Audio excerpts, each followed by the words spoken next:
Assalamualaikum warahmatullahi wabarakatuh. Alhamdulillah wassalatu wassalamu ala sayyidina wa maulana Muhammad wa ala alihi wa mawala.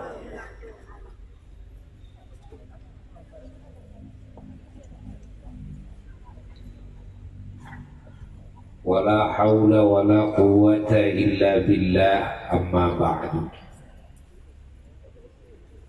Para jamaah yang mulia, terkhusus para habaib, para ulama, wabil khusus sahibul acara, keluarga besar sahibul haul,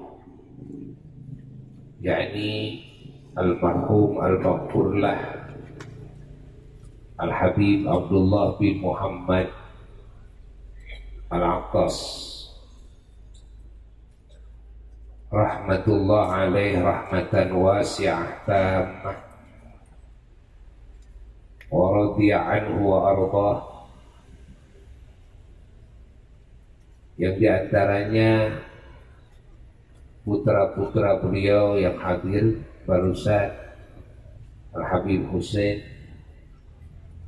bin Abdullah bin Muhammad Al-Attas dan Al-Habib Abu Bakar bin Abdullah bin Muhammad Al-Attas, yang kita cintai, yang kita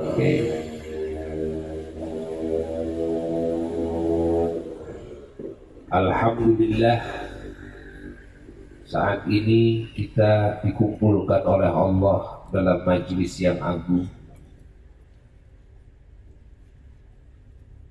majlis ilmu, majlis zikir, majlis maulid, majlis madah,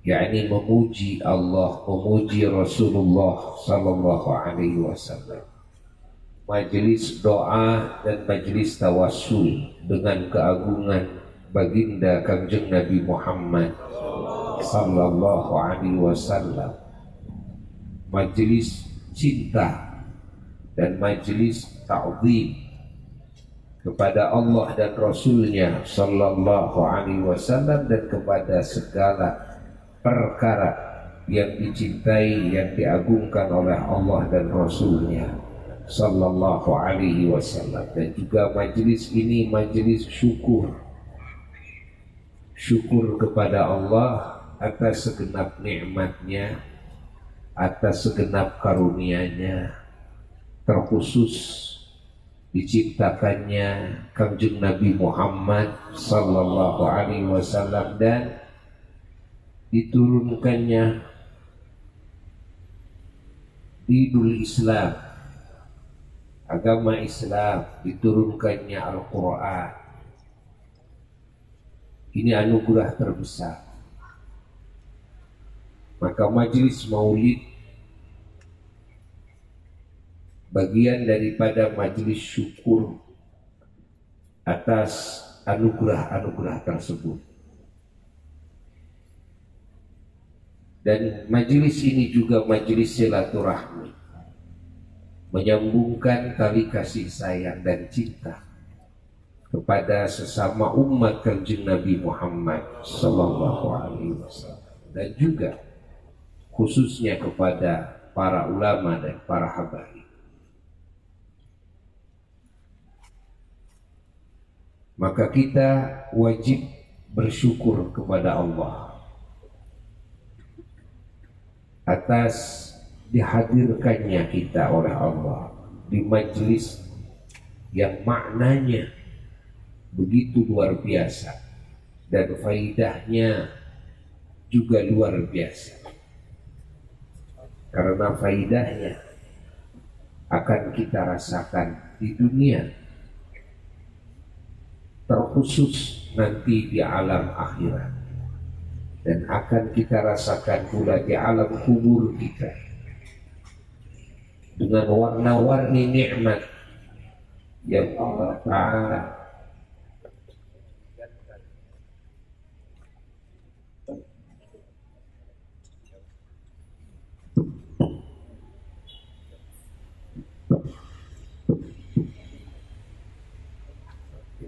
yang Allah Ta'ala mengingatkan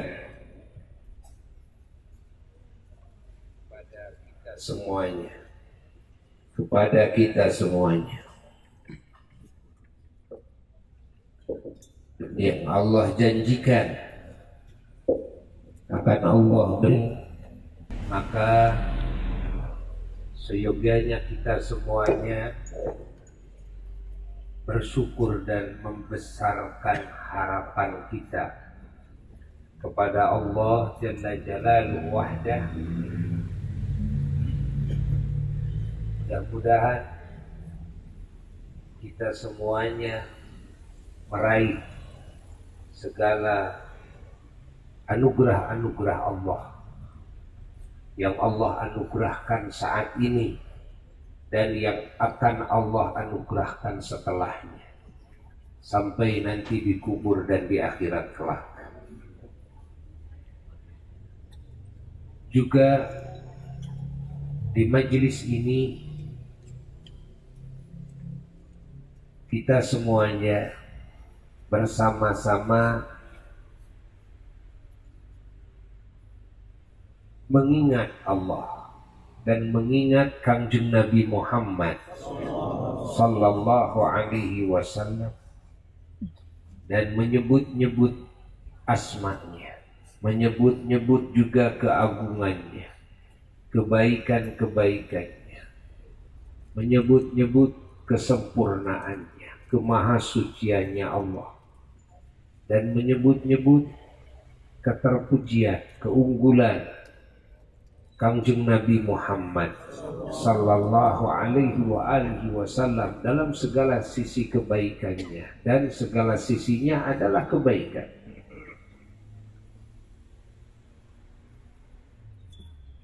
Dan juga dengan mengingat Allah, dengan mengingat Kangjeng Nabi Muhammad sallallahu alaihi wasallam,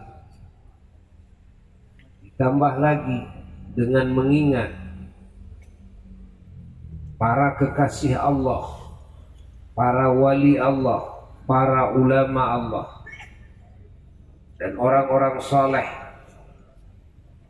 Di antaranya adalah yang dihauli oleh kita semuanya. Salah satu daripada orang saleh, dzurriyyah Rasulullah sallallahu alaihi wasallam adalah Al-Habib Abdullah bin Muhammad Al-Abbas yang dihauli radhiyallahu anhu wa ardah. Maka ulama mengatakan wa inda dzikris shalihin tatanazzalur rahmat. Ketika diingat, disebut-sebut, didengar tentang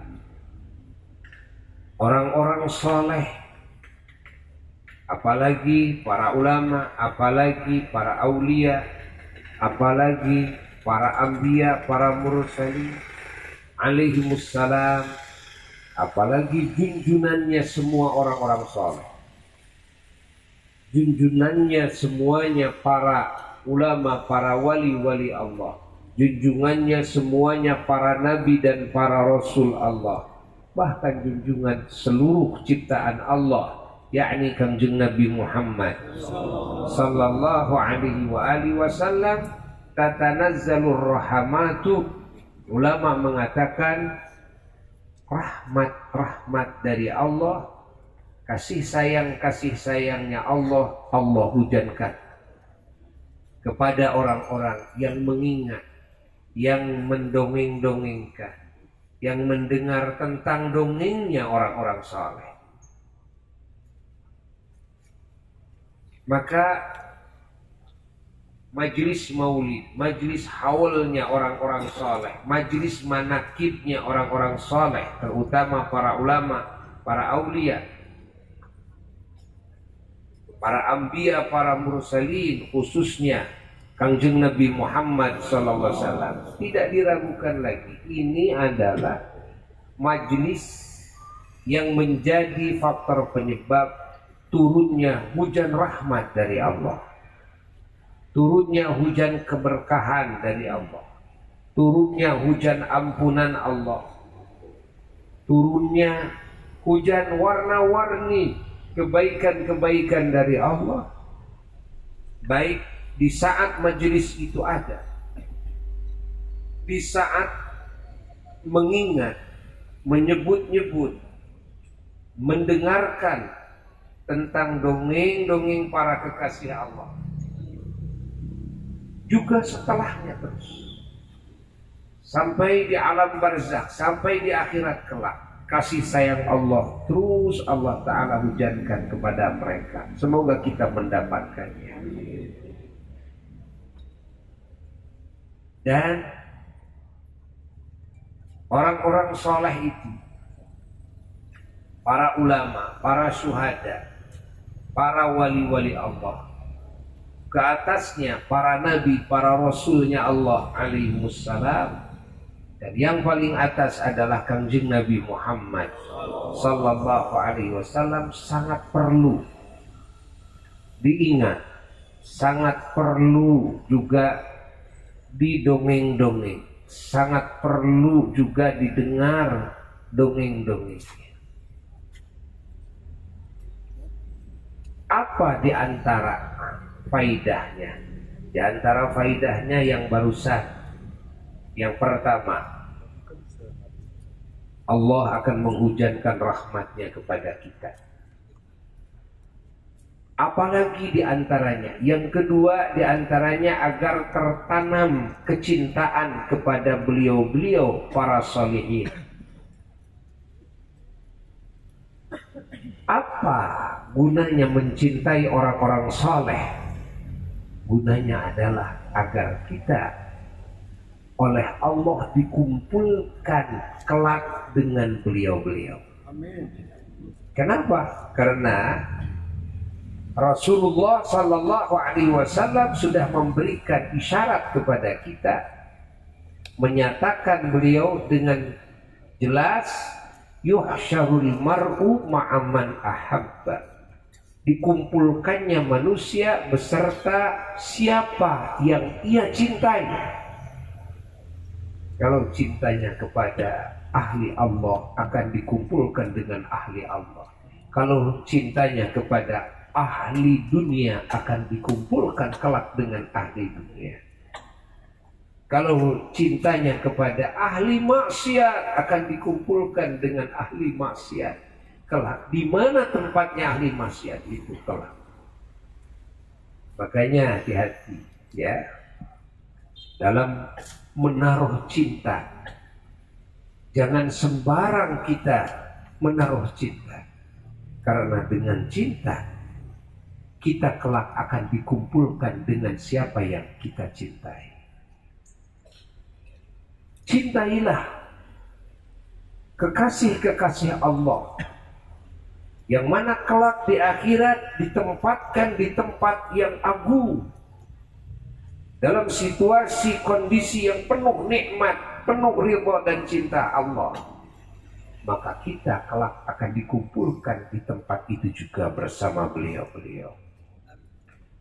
Kalau kita mencintai orang-orang yang tidak beriman kepada Allah, yang melupakan Allah, yang bodoh kepada Allah, ahli maksiat kepada Allah, di mana mereka dikumpulkan? Mereka dikumpulkan di nerakanya Allah. Mereka dikumpulkan dalam suasana yang penuh dengan siksa dan kesulitan-kesulitan, ketakutan dan kesedihan, stres yang tiada ujungnya. Maka kita pun na'udzubillah kelak akan dikumpulkan dalam situasi kondisi seperti itu bersama mereka. Na'udzubillah. Disinilah perlunya kita sering hadir dalam majelis maulid, sering hadir dalam majelis haul-haulnya orang-orang saleh, sering hadir kita dalam majelis manakibnya orang-orang saleh, agar tumbuh cinta kepada beliau-beliau. Ini yang kedua.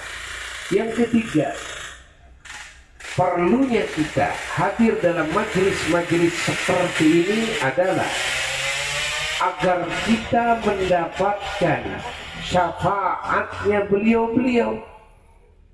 pembelaan beliau-beliau kelak yaumul qiyamah. Kenapa? Karena dari mulai tingkatan orang soleh ke atas, kan? Yang mati syahid, ulama, wali, kan? Nabi, Rasul, kesananya junjunan alam Kangjeng Nabi Muhammad. Nah, kelas-kelas ini adalah kelas-kelas yang oleh Allah kelak di akhirat dikasih jabatan, kekuasaan, bisa memberikan pertolongan kepada yang lain. Ini perlunya kita ya sering hadir dalam majelis maulid, sering hadir dalam majelis manakibnya orang-orang soleh, para wali, sering hadir dalam majelis haulnya orang-orang soleh, ulama, para aulia Allah, agar kita mendapatkan syafaat-syafaat beliau. Kenapa kita perlu pembelaan? Ya, itu mah harus kembali lagi pertanyaannya kepada diri masing-masing. Ini kan kadang-kadang muncul, kenapa saya harus mendapatkan pembelaan? Kembali kepada masing-masing, tanya kepada diri masing-masing. Apa yang dipertanyakan? Yang dipertanyakan apakah dalam hidup kita ini sampai mati, ya, dalam hidup kita ini kita tidak melakukan dosa, tidak melakukan kesalahan-kesalahan,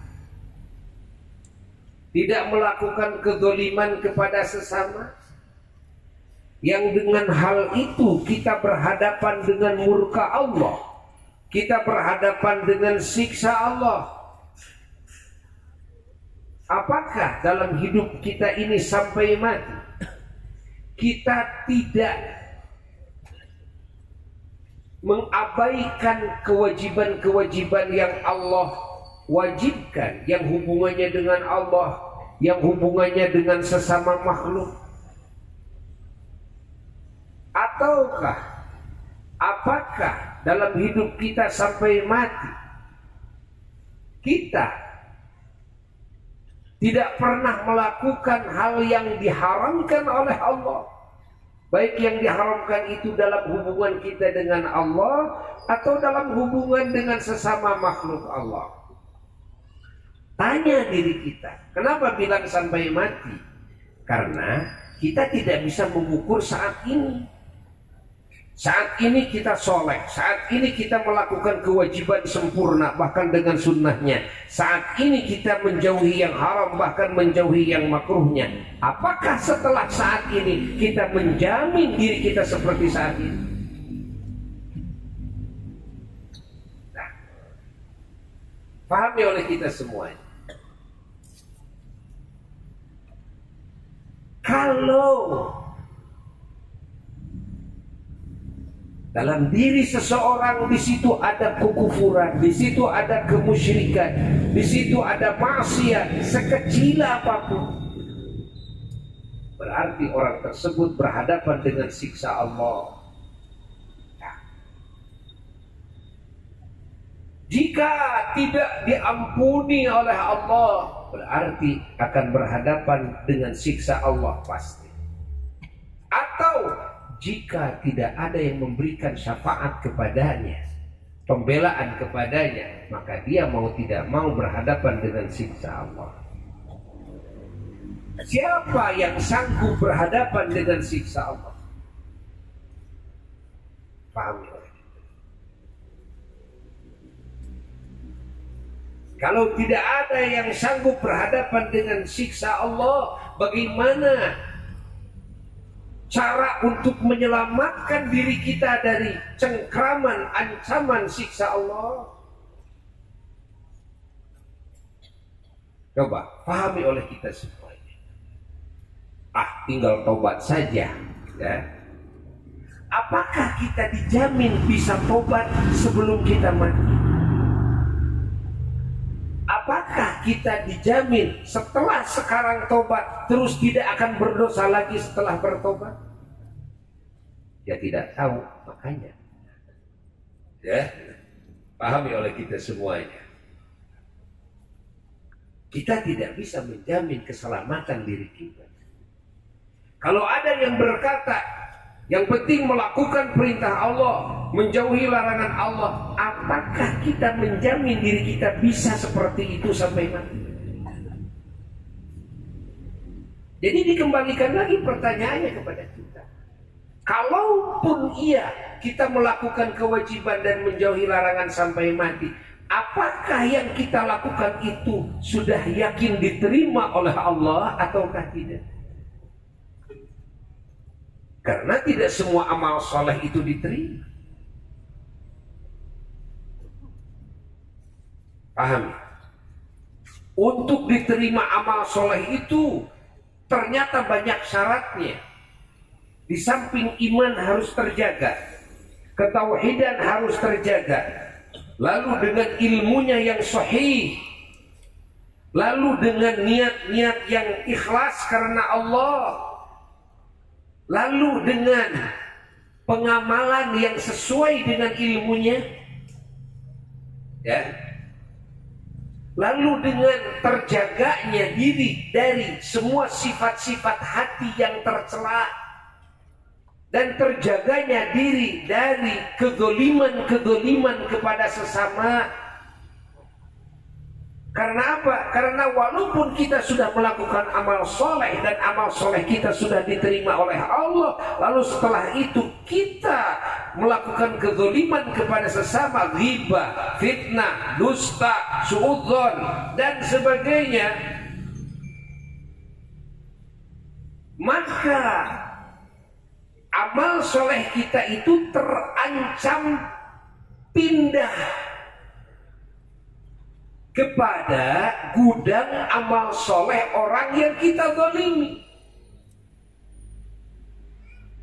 Sehingga boleh jadi kita sudah sholat dalam sekian puluh tahun sampai kita mati, puasa dalam sekian puluh tahun sampai mati, sudah zakat, tambah sedekah jariyah, tambah kita baca Quran, tambah itu, tambah ini, boleh jadi habis itu semua amal saleh kita karena terlalu banyak kedoliman kepada si A, kedoliman kepada si B, ghibah kepada si A, ghibah kepada si B.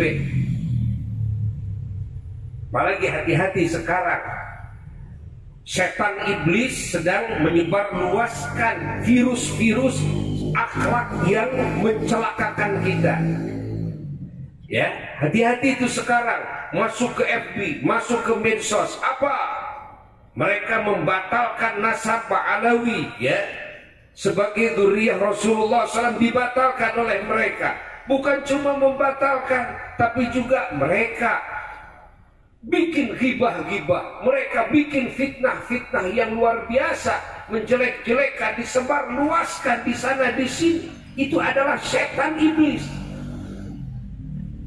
yang akan mencelakakan manusia, supaya manusia akhlaknya busuk, supaya manusia alam hatinya penuh dengan najis-najis yang menghancurkan semua amalnya. Puluhan tahun sudah melakukan amal soleh, sejengkal lagi dia masuk lubang lahat, lalu dia ikut ghibah, lalu dia ikut fitnah, lalu dia ikut suudzon. Na'udzubillah min dzalik. Yang akan menagih bukan satu orang, dua orang. Na'udzubillah min dzalik. Ingat, punya amal seberapa untuk kita bayarkan kepada hutang-hutang kita kepada sesama? Punya amal apa? Punya sholat segimana, punya saum segimana, itu pun kalau diterima amalnya. Kalau tidak diterima amal kita, na'udzubillah min dzalik, bagaimana kita bisa bayar utang? Masa kita bayar utang dengan duit-duitan? Dengan sholat-sholatan? Dengan saum-sauman? Dengan haji-hajian? Amal solehnya bohong-bohongan. Kenapa? Karena Allah tidak menerimanya. Sementara hutang kita kepada sesama banyak sekali. Na'udzubillahi min dzalik. Nah, ini kita fitnah ini di zaman kita ini berbahaya besar bagi apa? Bagi keselamatan umat Islam di akhirat kelak. Di dunia mungkin biasa-biasa saja, para habaib cuek-cuek saja, kata para habaib, biarin aja dia ngomong sesukanya. Kenapa? Yang namanya para habaib walaupun dibatalkan oleh siapapun tetap tidak akan runtuh, tetap tidak akan batal. Cuma karena orang membatalkan, apalagi yang membatalkan cuma segelintir, sementara sedunia ijma mengakuinya, sedunia ahli nasab sedunia yang kelas internasional mengakuinya, para ulama-ulama internasional mengakuinya. Coba bayangkan, ini kan masalah ini di Indonesia doang, ya, paham ya oleh kita semuanya. Walaupun habis-habisan membatalkan, tidak akan bisa batal. Ya tetap saja, kata para habaib, ini bapak saya, ini ibu saya, itu kakek saya, tetap saja mau tidak mau. Tidak karena gara-gara ada yang membatalkan lalu saya ikut membatalkan kepada nasab saya, tidak. Ya. Coba kalau kita punya ibu, siapa nama? Yan. Ibu siapa? Ibu Sukarsi. Bapak siapa? Bapak Ari. Kang Iyan. Kang Iyan itu bukan anaknya Ibu Sukarsi, bukan anaknya Bapak Ali. Sedunia bilang begitu. Ya, apakah bisa batal? Enggak. Ini satu orang, apalagi kira-kira berapa puluh juta ya para habaib di muka bumi ini. Dari zaman Imam Ubaidillah yang dianggap fiktif oleh para pemfitnah. Ini para pemfitnah itu. Pahami oleh kita semuanya. Oh, para ulama ada yang membatalkan enggak? Enggak ada. Cerita para wali-wali Allah dari dulu yang lebih tahu, yang punya ilmu kasyaf, yang gampang membedakan mana keturunan Rasul, mana bukan. Namanya wali, ilmu kasyaf gampang sekali. Karena bukan ilmu zahir, itu ilmu batin itu. Dan tidak pakai kutak-katik ilmu akal, enggak. Enggak butuh dalil-dalil, enggak. Wali-wali Allah, enggak ada wali-wali Allah yang membatalkan dari zaman dulu. Bisa itu hampir 1000 tahun ya. Ke Imam Ubaidillah itu kan. Bayangkan. Tiba-tiba di zaman kita muncul segelintir orang yang membatalkan. Apakah bisa batal dengan dibatalkan oleh segelintir? Ya nggak akan bisa. Makanya Buya katakan kepada para pembatal kalian, satu, nyapein diri kalian sendiri. Dua, kalian mencelakakan diri kalian. Hubungan kalian jadi rusak dengan yang masih hidup, dengan para habaib yang sudah wafat, yang di dalamnya ada para ulama, di dalamnya ada para wali-wali Allah. Kalian bikin masalah besar yang akan diadili kelak di hadapan Allah. Belum dengan apa? Dengan bikin fitnah, dengan ghibah. Andai kata ada Habib 1, 2, 3 yang bikin kesalahan, kan manusia bukan Tuhan. Kan manusia bukan Rasul. Ya? Selain para nabi, para rasul, dijamin gak tidak melakukan kesalahan? Gak dijamin. Ada yang bodohnya, ada yang maksiatnya. Ya wajar, namanya juga manusia. Pahami oleh kita semua. Gak bisa dikait-kaitkan. Tidak mungkin para habaib ini melakukan maksiat, berzina, mabuk. Tidak mungkin. Gak bisa bilang tidak mungkin. Justru mungkin. Anda bilang tidak mungkin menunjukkan kepada kebodohan Anda sendiri. Apalagi dikait-kaitkan kepada perekonomiannya. Gak mungkin ada habib jual-jual minyak. Kan? Loh, itu kan usaha. Dan itu kan halal. Kan? Lalu apa salahnya? Apakah ada keterangan bahwa namanya keturunan Rasul nggak mungkin itu jual minyak itu? Jual minyak nyong-nyong, jual itu jual sarung, ya? Pahami oleh kita semua. Apakah itu dosa jual-jual itu? Apakah ada dalam keterangan dari Allah, dari Rasul, namanya keturunan Rasul, jadi jualannya harus jualan apa? Ada. Jadi kalau jualan minyak batal, itu nasabnya putus, itu pasti bukan keturunan Nabi Muhammad. Itu kan menunjukkan kepada ketololan kamu. Kamu tolong. Oh enggak, saya kiai kok. Apalagi itu lebih parah lagi, kiai tolol kamu kalau begitu. Coba kamu pikir dengan otak yang waras. Para habaib itu keturunan Nabi itu bukan Nabi. Ingat, tidak maksum, mungkin melakukan kesalahan. Ya, perekonomiannya macam-macam. Ada yang kayanya, ada yang fakirnya dan sebagainya. Ya. Terus bikin kaidah, dari mana itu bikin kaidah? Kalau keturunan Nabi tidak mungkin jualan minyak. Kalau keturunan Nabi tidak mungkin melakukan kesalahan. Kalau keturunan Nabi tidak mungkin umpamanya dawir-dawir. Itu dari mana? Itu dari mana? Kaidah itu dari mana?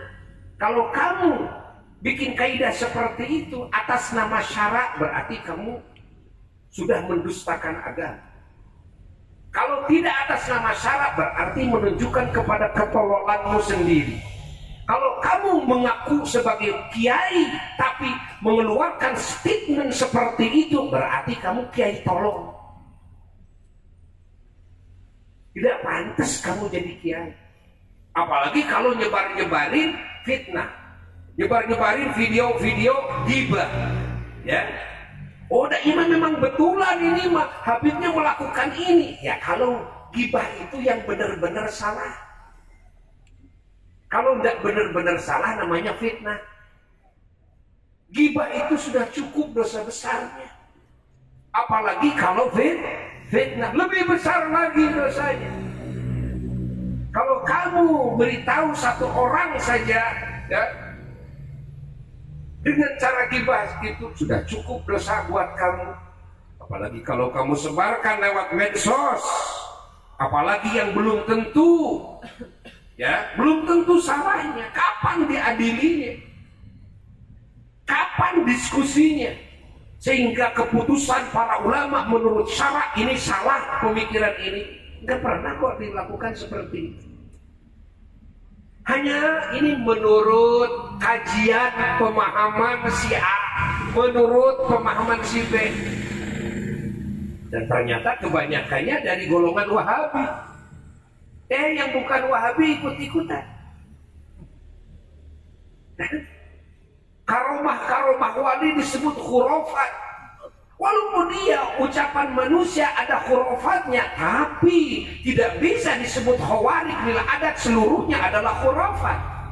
Karena karomah itu adalah amrun khariqun lil adat. Perkara yang membedah adat yang ada pada diri seorang wali daripada wali Allah. Kalau cocok dengan otak lo, dan namanya kan bukan karomah. Karomah itu yang memang di luar kemampuan manusiawi. Itu karomah namanya. Kalau memang sesuai dengan adat istiadat, namanya bukan karomah. Karomah itu khariqun lil adat. Seperti halnya mukjizat khariqun lil adat. Pahami oleh kita semuanya. Nah sekarang yang disebarluaskan adalah pemikiran-pemikiran Wahabi. paham Wahabi, diikuti oleh ahli sunnah wal jamaah. Kan ini berbahaya. Para wali-wali kita di kita yang bukan habaib juga banyak kok yang punya karomah-karomah. Banyak sekali. Yang riwayatnya sahih, ya, riwayatnya dari orang-orang terpercaya banyak. Apakah semua yang disebut khawarij lil adat bisa disebut khurafat? Tidak mungkin kan? Walaupun mungkin ada yang khurafat juga. Catat oleh kita semuanya, ya, catat. Karena Buya menyimak, ya, ada yang bikin kaidah seperti tadi. Di antaranya kalau jualan minyak nyong-nyong itu, nggak mungkin ini keturunan Rasul jualan minyak. Nggak mungkin keturunan Rasul dawir. Nggak mungkin keturunan Rasul maksiat, minum arak, zina dan sebagainya. Justru mungkin. Kalau Rasul nggak mungkin, kalau Nabi nggak mungkin. Selain Nabi, selain Rasul, selain malaikat mungkin. Yang mungkin bukan berarti pasti, kan? Paham tidak? Jelas tidak? Paham oleh kita. Hayati oleh kita semuanya. Ini kan matematika dan ini kaidah yang sangat salah sekali, membatalkan nasab Alawi, nasabnya dibatalkan. Dengan alasan ini kan menunjukkan kepada ketololannya. Oh, karena tes DNA, ya, tes DNA sudah, ya, sudah jelas menurut ahli DNA tidak mungkin dengan waktu yang lama, ini 1000 tahunan, kan? Tidak mungkin bisa mendeteksi, kan, DNA seseorang. Apakah Rasulullah pernah di DNA? Dites. Apakah Sayyidina Ali bin Abi Thalib, Sayyidatuna Fatimah Az-Zahra radhiyallahu anhum ajmain pernah dites DNA? Apakah Sayyidina Hasan Husain pernah dites DNA? Sehingga yang sekarang bisa, kan, diakurkan dengan DNA, dengan DNA siapa? Lalu siapa yang pernah mengetesnya? Siapa yang pernah mengesahkannya? Paham? Berbeda dengan yang ada di zaman kita. Bukan berarti tes DNA itu semuanya salah. Oh tidak, tidak. Ya, kita membenarkan kalau memang masuk akal. Kalau memang tidak masuk akal, apalagi menurut ahli DNA-nya itu, ini tidak mungkin bisa, ya, bisa ketahuan dengan pasti. Tidak mungkin. Kalau memang disyaratkan harus ada kitab sezaman, kalau begitu semua nasab manusia bisa batal semua. Bahkan nasabnya yang membatalkan juga akan batal. Coba mana sekarang, ya, kitab sezamannya dari leluhur kamu? Kalau begitu kamu mungkin anak monyet. Bisa saja kan mungkin begitu. Tidak ada ulama ahli nasab, tidak ada ulama ahli fikih, tidak ada ulama dalam 4 mazhab yang mensyaratkan sahnya nasab seseorang harus ada kitab sezaman. Tidak ada. Lalu yang bikin syarat itu siapa? Ya lo sendiri yang bikinnya. Akhirnya lo yang bingung sendiri nantinya. Pahami oleh kita semua. Makanya hati-hati. Apalagi membatalkan nasab seseorang bisa mengakibatkan kepada kekufuran. Iya. Buya ngomong seperti ini dari awal, ya. Bukan berarti Buya membela habaib semata-mata. Ingat, artinya, ya, Buya itu membela kalian juga. Yang membatalkan kalian celaka. Kalian celaka. Kalian celaka. Justru ngomong seperti ini supaya kalian selamat, supaya umat Islam ini selamat, tidak ada yang celaka. Kalau umat Islam yang bodoh ikut kepada pemahaman kalian, ikut celaka juga. Paham? Dan kalian capek. Kerjaan kalian yang dibahas nanti itu aja terus, yang disebarluaskan kejelekan orang terus. Apalagi kalau kalian ustadz, kalau kalian kiai. Kiai macam apa kalian? Ustadz macam apa kalian? Kayak yang tidak ada materi yang benar aja. Yang seharusnya ulama itu mendidik akhlak manusia. Yang seharusnya ulama itu menjaga akidahnya, imannya. Ini membatalkan nasab orang itu rawan sekali. Karena ini bisa mengakibatkan kepada kekufuran. Bukan dosa besar lagi, kufur, ini bahaya. Innalillahi wa inna ilaihi raji'un. Ditambah ini bisa memperburuk hubungan. Ini bisa memutus tali silaturahmi. Apakah ajaran Islam itu seperti itu? Coba pikir oleh kita. Apakah yang disebut ulama, yang disebut kiai, dai, ustadz itu ajarannya seperti itu? Kan tidak mungkin. Kiai dengan habaib jadi banyak yang bersatu, yang tadinya rukun, yang tadinya saling menghargai, saling menghormati. Ulama dan ulama dibentur-benturkan, turunan Wali Songo dibentur-benturkan. Apa-apa. Kita ada di negara hukum, ya. Jangan sok-sokan.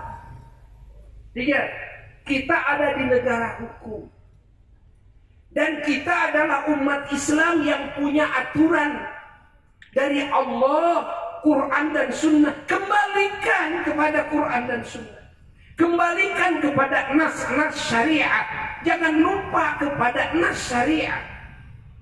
Jangan tertipu dengan segelintir orang yang dia itu akan memecah belahkan umat Islam di Indonesia ini. Ingat, yang akan mengotori hati-hati umat Islam. Ingat, yang akan memutuskan hubungan tali silaturahmi, yang akan memecah belahkan persaudaraan. Ini berbahaya sekali. Ini berbahaya sekali. Buya cuma kasihan doang. Khawatir kalian celaka. Jangan dibalik. Jangan dibalik. Kalian mengatasnamakan demi kesuciannya turunan Nabi. Yang ngaku-ngaku turunan Nabi ini kan harus dihabisi. Demi apa? Demi menjaga kesucian turunan Nabi. Ini namanya kalimat yang benar, tapi tujuannya ngawur, salah. Tujuannya batin. Akhirnya orang banyak yang ketipu dengan kata-kata seperti itu. Allah, apakah kalian lebih berilmu ketimbang Syekh Nawawi Al-Bantani? Ketimbang Syekhuna Khalil Bangkalan, ketimbang Imam Ibnu Hajar, ketimbang banyak lagi para ulama, ketimbang semua ulama dari zaman dulu. Imam Ubaidillah tidak ada yang membatalkan. Padahal dari zaman itu banyak sekali ulama-ulama mujtahidnya. Sampai leluhur kita masih banyak ulama-ulama mujtahid. Ingat, yang lebih pantas membatalkan itu bukan kamu, yang mujtahid juga bukan. Ingat, tapi tuh yang pantas membatalkan itu adalah ulama-ulama mujtahidin. Berapa banyak ulama mujtahidin dari masa ke masa, satupun tidak ada yang membatalkan. Anda bukan mujtahid, mufti juga bukan, tesis juga ini belum jadi tesis. Masih penelitian, tapi terus dijadikan landasan hukum seolah pasti. Itu dari mana dasarnya? Na'udzubillahi min dzalik, tsumma na'udzubillah, tsumma na'udzubillah. Tsumma na'udzubillah. Tsumma na'udzubillah. Kalau Anda mengatakan alhamdulillah dengan adanya ya tesis yang membatalkan ini, sekarang banyak habaib yang tidak berani datang ke rumah saya ya. Yang dulu sering banyak ke rumah saya, setiap hari datang, sekarang alhamdulillah tidak ada satupun yang datang. Apakah para habaib rugi kalau tidak datang kepada kalian? Justru Buya katakan bahwasanya kalian sendiri yang rugi, karena para habaib yang biasanya datang sekarang tidak datang. Ingat, pahami oleh kalian. Jangan berkata alhamdulillah. Nah, itu mah persis seperti orang waktu hujan. Begitu ke pengajian ada yang nggak mengaji. Yang nggak ngaji bilang, waduh di pengajian saya kehujanan. Kata yang nggak ngaji, alhamdulillah saya nggak ngaji. Ini alhamdulillah, ini alhamdulillah orang tolol ini. Alhamdulillah, jadi saya nggak kehujanan. Alhamdulillah saya nggak ngaji. Innalillahi wa inna ilaihi raji'un. Seharusnya innalillahi orang tidak ngaji. Ini alhamdulillah saya nggak ngaji. Persis seperti itu. Persis seperti itu. Pahami oleh kita semuanya, ya. Pahami. Jadi Buya mengatakan ini justru karena sayang. Ingat. Ya, Buya mah gak punya musuh. Buya mah gak punya kejelekan dengan siapapun. Enggak, biarin. Nah, kalau ada yang memfitnah, ada yang menjelek-jelekin, Buya mah EGP. Emang gue pikirin? Enggak, Buya mah. Ya. Gak akan terpengaruh, Buya mah. Dengan orang yang memuji, insya Allah gak akan terpengaruh. Dengan orang yang mencaci, dengan orang yang memfitnah, dengan orang yang enggak.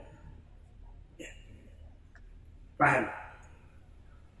Dan ketahuilah oleh kalian, justru ini karena cinta. Jangan dianggap, oh ini Buya muhibbin. Muhibbinnya para habaib. Enggak, Buya mah muhibbin kepada Allah, muhibbin kepada Rasulullah SAW, muhibbin kepada para nabi, muhibbin kepada para rasul, muhibbin kepada semua wali, semua ulama, semua para syuhada, semua para solehin, seluruh muslimin muslimat, mukminin mukminat. Itulah Buya. Bukan muhibbin hanya habaib saja, kepada kalian juga muhibbin, kepada semua umat Islam muhibbin. Dan atas dasar cinta justru ngomong seperti ini. Atas dasar cinta justru mengingatkan watawasau bil haq. Paham tidak? Atas dasar apa? Atas dasar cinta. Bukan Buya sebel sama kalian, enggak. Bukan Buya sentimen, enggak. Buya mah belak-belakan saja. Ya, belak-belakan saja.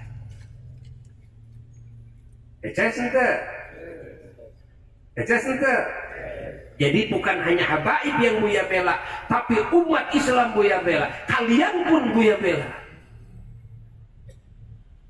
Karena kalau kalian terus melakukan hal seperti ini di dunianya saja, kalian di dunianya akan putus hubungan.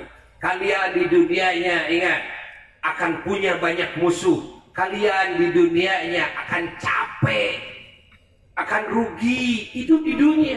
Kerjaan kalian nanti materi ceramahnya terus aja kerjaannya batal-batalin habaib, jelek-jelekin habib, gitu materi Anda.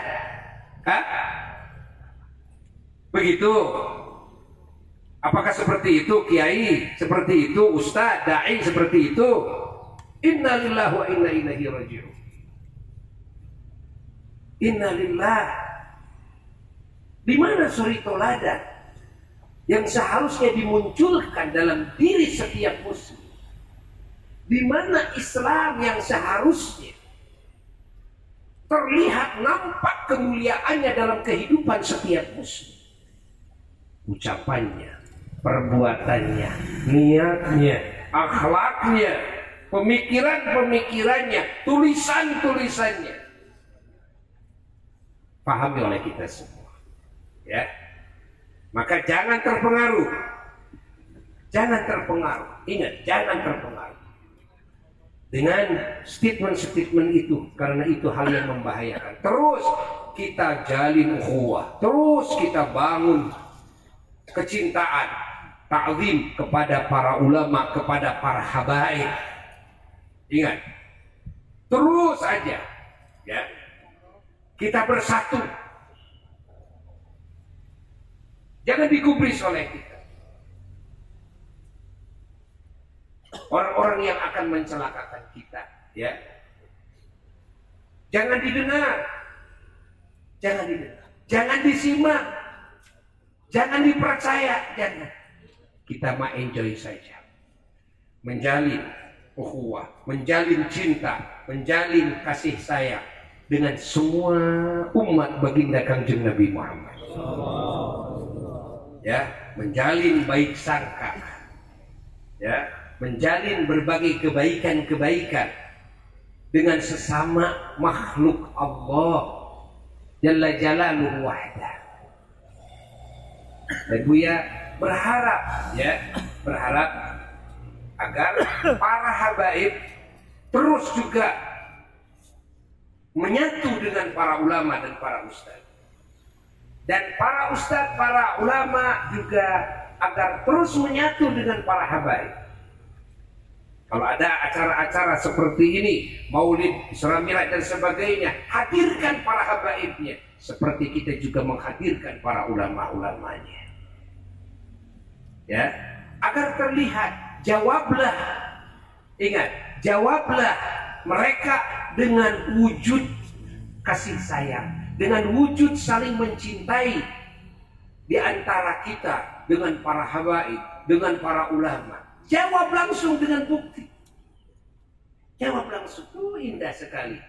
Ya, Buya dengan para habaib banyak yang hadir di simpang para ulama-ulama kelas internasional. Alhamdulillah, Buya satu WA yang sama sedunia itu, ya, sedunia dalam satu WA yang sama, ya, dengan para ulama-ulama internasional. Nggak ada yang bahas kayak gini, nggak ada.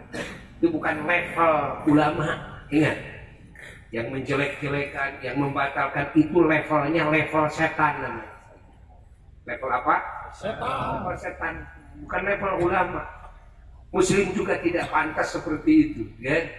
Itu levelnya level setan. Level setan mah jangan disimak, tapi harus dita'udzin. A'udzubillahi minasyaitonirrajim. A'udzubillahi minasyaitonirrajim. Begitu, ya. Udah jangan disimak. Nah, pahami oleh kita semuanya.